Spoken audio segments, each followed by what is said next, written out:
things that I know the report does touch on, which is quite important, you touched on a minute ago, is the cash flow for farmers.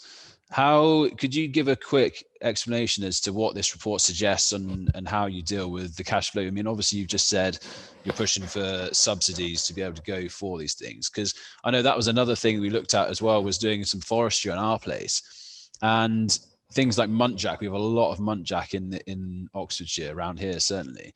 Rabbits, grey squirrels, and to do a sensible project on our place, we would have to put up quite a big fence around the perimeter.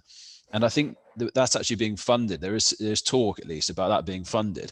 Now, surely that's, I don't know. I mean, I'm not, into how much this is going to cost in depth, but surely if you put that out on a massive scale, where all around the country, public money is paying for deer fencing, which is not cheap from what I can work out, is that really feasible to be able to do that? I mean, that sort of public money for that much public good is surely not sustainable eventually.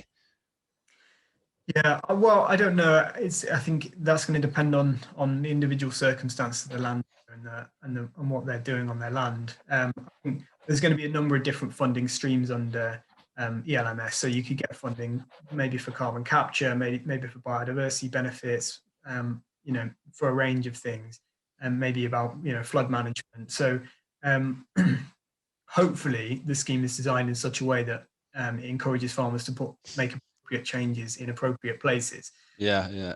Rather than encouraging a kind of single change across large tracts of agricultural land that might not necessarily be a kind of net benefit in all places.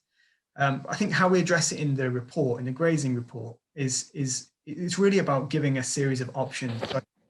Cover I think 17 different kind of land management options that landowners might want to, and farmers might want to explore, and just give some initial idea of what funding streams might be currently available, as well as indicating as to whether there's likely to be more funding for these in the future.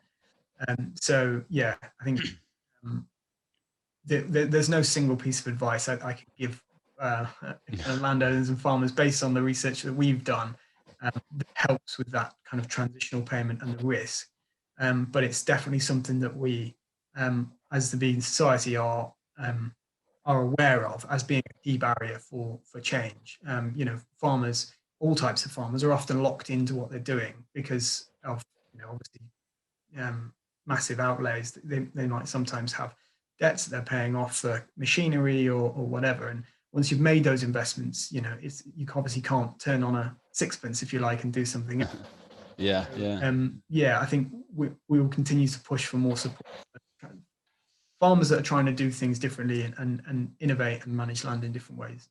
I think that will be a turning point if there is that option of the cash flow. Because again, if you want to have a listen for the example of our place, when I was looking at the orchard, I mean, if you think about it, getting the trees in, we were going to propagate our own trees because we've got a few which we think makes all right cider there. But first we've got to propagate them, leave it for a couple of years to grow. Then once you've got the standards, you can plant those out, which takes about 5 years, I think it is, to properly make any decent fruit you can use. At which point you've got to manage them. You've got all the cost of planting, you've got all the cost of managing them, the fencing, as I say, to keep out deer and squirrels and such and so on. And by the time you've done it, I've forgotten the cost, but yeah, as you said, I mean, the cash flow is dead then for about eight years, I think it was 8 to 10 years before, because then obviously you have to make the let's say it was apples, you make the cider. Obviously in that scenario, you're very single-minded, saying I'm 100% going to make cider. I'm not going to, you don't have any ideas of side incomes like, selling off clippings for smoking things and so on.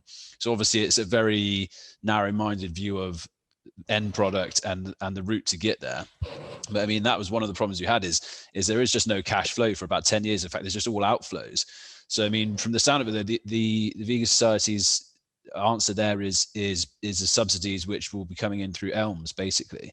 If that were to be included, obviously that may not be included, but yeah, essentially. I mean, and we would also like to see a package of support specifically for farmers who are animal farmers at the moment, but would like to change land management. So essentially capital grants as well, to kind of help with those transitional costs. But yeah, I think there's a real problem with the short-term incentives and the need for annual cash flow and actually changing direction, which I don't think that we have, necessarily have answers for, and would have to be incentivized in some way from government. Yeah, sure. Actually, I just thought about this as well. I was trying to get there's a petition at the minute from Greenpeace. I try to get them. They're coming on before long to talk about. I think it's neonicotinoids that the government. Yeah. I don't know. Apparently, it's only a temporary reallowing of neonicotinoids, which are pretty harmful to. Well, obviously, it's an insecticide, so it's pretty harmful to insects and bees. I think that is the issue that they've got.